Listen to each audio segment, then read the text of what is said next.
Happy Friday, Crafty friends. Look, I've been playing again. So, y'all know I've been water marbling, and I seem to be having this thing for making fun paper lately. So, I'm going to show you what I've made. So, this is bubble paper. This I did on watercolor paper because on several videos I watched, they said don't do it on copy paper, it's too thin. But I love doing it on copy paper, and I'll show you in a minute. So yeah, this is heavy duty and it's beautiful. And this was all with this one. And I did so many experiments with this solution. It's gel food coloring, and then I added mica to it, and then I added Delusions spray sprinkles to try to get some sparkle. And let's see if I got any sparkles. This one, I don't know if you can see that or not, but it's got a little bit of sparkle. And so anyway, okay, so I watched all different kind of people doing it all different kind of ways. And the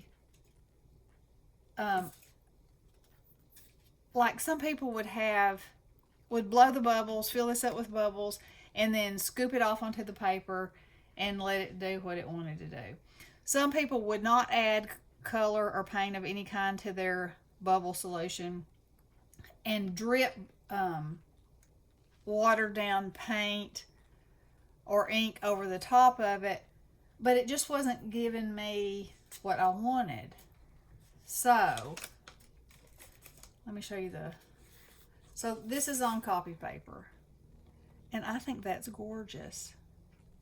And yeah, it's, it can be glued down flat, or you can iron it and it'll be flat. That's fine with me. And so much cheaper than, let me get it in the right place, so much cheaper than watercolor paper, right? So let me show you all my pieces. Now this ring here is where I actually laid it on the top of the container. But this method is blowing the bubbles and laying the paper on top of it. So by using copy paper, you can also see when the bubbles pop. Isn't that cool? All right, so then, you know how I show with my marble paper, I did it on colored copy paper. Look at that. And you can really, really see the mica in that one. That looks like pebbles underwater, And then that's green on green, which I think is beautiful. That's green on blue. Again, you can see the mica in that. That's green on yellow. Oh, I just love it. So, also, this is a piece of marble paper that I then bubbled over the top of. See, there's no limits. No limits, my friends. Okay, so now we're going to play. So this, and this were some pots that I had mixed up for marbling. And so I just added some soap to it. And that's what I've been playing with. So we're going to use those three colors. And then let's make and I'm just going to squirt some paint in here. Like that. So that's probably 1 part soap to 1 part paint to, I don't know, 1 part water. We'll say 1, 1, and 1, because I'm very I just go and it does. Okay, so now let's make a pink one.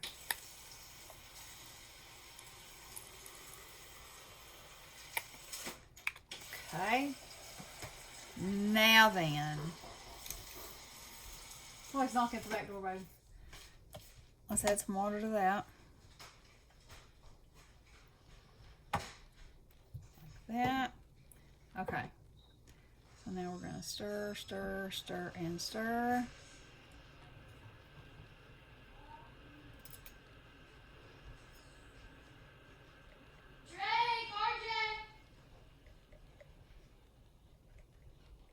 Like that. Now,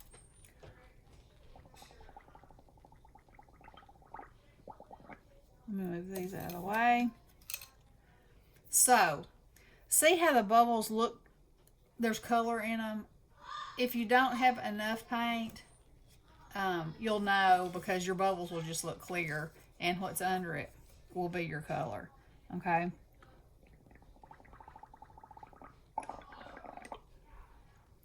So. I thought the tryouts were Monday. Oh, sorry, Tessie. Okay. Okay. Now, the only thing about this is I seem to have a tendency to lay it down on the pot, which is fine. So, can you see how that's coming through there? Look at that. Ah, it's so good. And you can try to make a pattern, or you cannot. I don't. Also, I find that if you blow into the bubbles instead of into the solution, the bubbles will be bigger.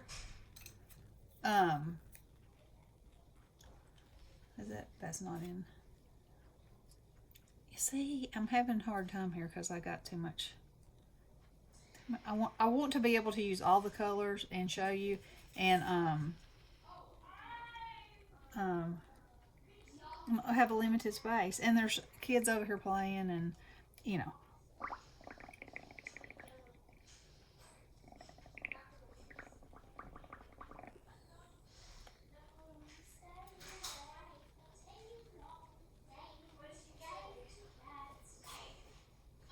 I didn't think I touched that.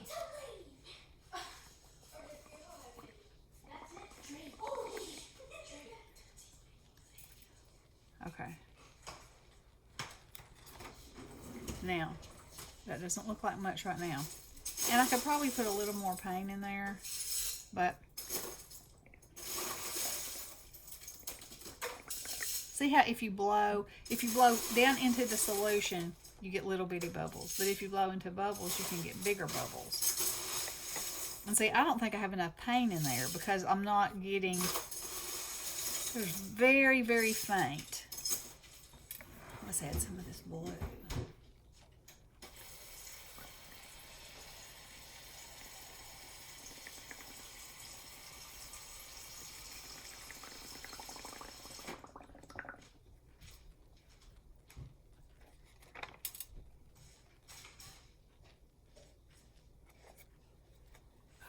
So pretty.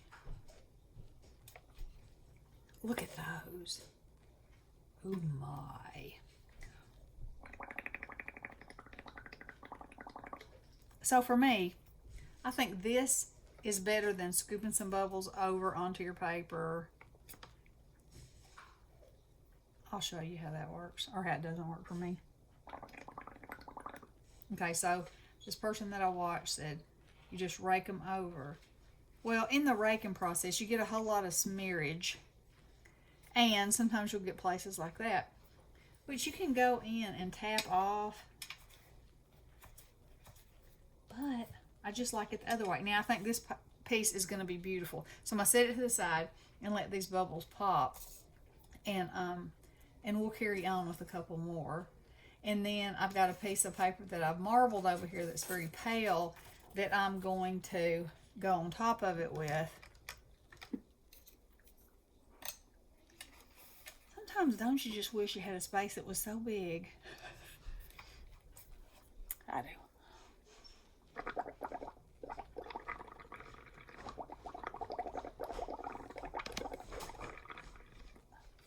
Alright. Now this will really show because it's dark. See it coming through the paper?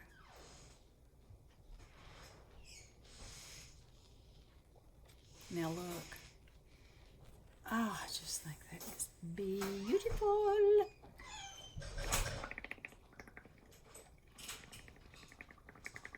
And yes, I know this is a thing that kids doing.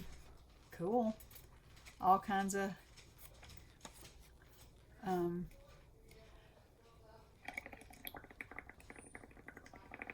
camps, and etc. And it's easy to do and fun. But hey, oh, they don't get all the fun, do they? Not in my house. So you can put as many or as few as you want, and I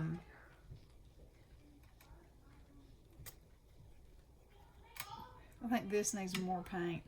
The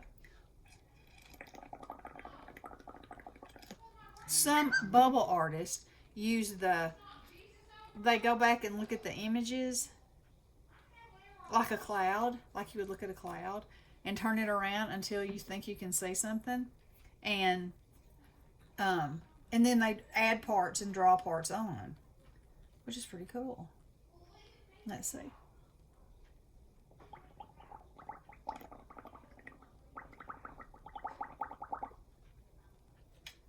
Now let's dip that in the orange.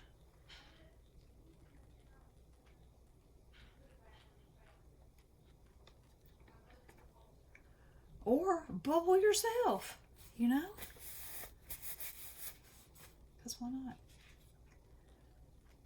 Now I'm going to put another pink right here. So it's all up to you as to how many colors you use, what colors you use, where you use them, if you cover the page.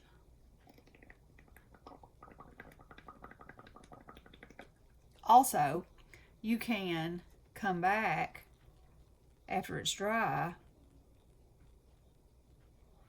and add to it. Oh, y'all know I love me some color. So see that? All right, now let's look at this one. It's almost dry. Isn't that pretty? Oh, I think it's awesome. All right, so now we're going to do this one. So this is a piece that I marbled, and this was actually like a second pull where the first one is really bright and brilliant. This is just what was left on the water, and most people throw this piece away. But you know me. No, not happening. So, let's see if we can put some blue bubbles on top of this.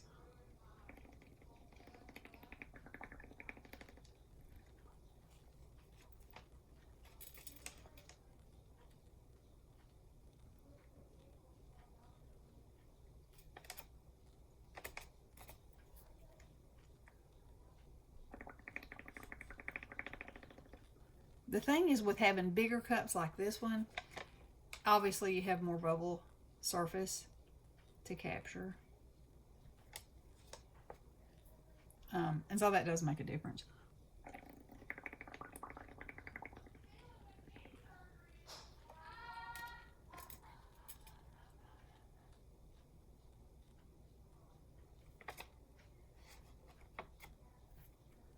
That's not showing up as much as I had thought it would on this blue.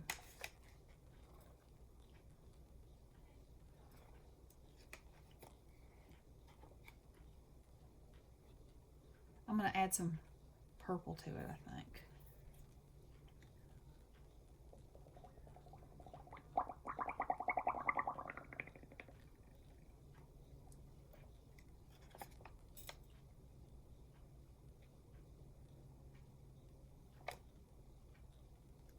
Look, see how faint that is right there? But you know, the more layers of anything that you add, it just keeps getting more and more interesting, in my opinion.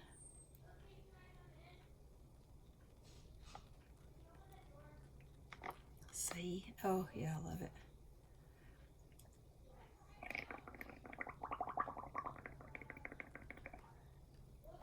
Okay, I'm going to do one more right here. Now, we're going to set that to the side. And then, I'm going to show y'all. So, there's an artist named Brian Kesinger. And I showed you a coloring book that I had ordered on Amazon. But I also got some stamps. I found some stamps. And this octopus, his name is Otto, and these girls, and they either look a little steampunk or retro or whatever, but he's so they're on a light post, and she's swinging from his legs. And I just think the illustrations are so much fun. Now, this is called the police box, and they're jumping out of it. She's got her umbrella. I'm not really sure why it's in the air, but, you know, part of the whimsy. Part of the whimsy. Now, I'm going to show that one last. Now, look at her. Now, in this one, he looks like a Disney artist, because her face looks like some of the princesses. But I love that she was a mermaid, and she's got her sword. You know, I think she's beautiful. And then this one, she has her parasol, and she's taking him for a walk, and look at him, he's wrapped around the fire hydrant. I think they're just so cool and so funny. Look at her big bustle. She's got her steampunk goggles on, and some kind of pack around her. She got her little watch hanging down. Now, this one. Look, it's like the suntan ad where they're pulling the little kids' bathing suit down, and they can see their suntan. Only he's pulling hers down, and she's got on like her little vintage swimsuit and her steampunk goggles and all the things. And so I made a card out of this one, and I had some other like beach houses, and I stamped them on there. And then I had some British Monroe sand embossing powder, and I actually sprinkled that on right there. So I don't know if you can see that or not. But anyway, colors are in, and distressed here and here. Use some gouache up here. It was so much fun. This was like you know how, okay, so I started out with a white piece of paper, decided what I wanted on it, stamped my images, had to do some masking, then had to decide what color I wanted it. I used Prismacolors and Copics and Distress Oxides, and, you know, all the things. And I, on his tentacles, I used a metallic black, so they would have a little bit of sparkle if you turn them just the right way. I used a gold pin around her goggles. I just love it. I just love these images. So anyway, that's what I've been playing with these images. I've got I stamped some out, and maybe the only one I finished. Oh, her, she's trying to train him. Isn't that cute? I love it. And then this I colored is a Craft, that cow. And I've shown you something with that frog before. Those are Daniel Torrente, I believe. Stamp Boutique. Love them. So anyway, that's what I've been working on. So y'all, if you just are looking for something to do by yourself, with your kids, for fun, you know, whatever. Also, you know, you can stamp right over the top of these, and your Prismacolors will cover over them, maybe not entirely, but enough to make it look like the image is a part of the bubbles instead of, you know, an afterthought. And so I think that's very cool. Look at that. Oh, so pretty. And then look at this one. Not quite dry yet. Let me just mash it off. Mash it off again. So, see how so you see the marbling, and then you see some bubbles. Look at those. I think it's beautiful. It's a beautiful thing. So anyway, I hope y'all have enjoyed. I hope you're doing something crafty and fun. It's about 1,000,000 degrees here, and humid. And it was that way yesterday, and then all of a sudden the big thunderstorm came through. So you think that's a good thing until the humidity cranks back up. Then you walk outside and it's like, welcome summertime. So anyway, I hope you guys have enjoyed this, and I hope you'll give it a try. And if you've bubbled before, tell me what your favorite way is. Like I said, I much prefer the dipping on top way to the raking off and dragging through. I just do. Also, I much prefer having the bubbles tinted before they go on, because you can use clear bubbles. The thing is, if your paint if whatever you're dripping on the bubbles is too thick, it'll either pop the bubbles, it'll go right down to the bottom and just look like a glob of paint. You know, it does not adhere like to the bubble, so that when the bubble pops, it makes an actual bubble shape like this, which is why I love this, because it's like, it's so cool. We just got back from the Smokies, and you know, this is how the bottoms of the river look, and the waterfalls and all the things. No two alike. Love that too. Okay, hope y'all are having a great day. Love you guys. Blessings.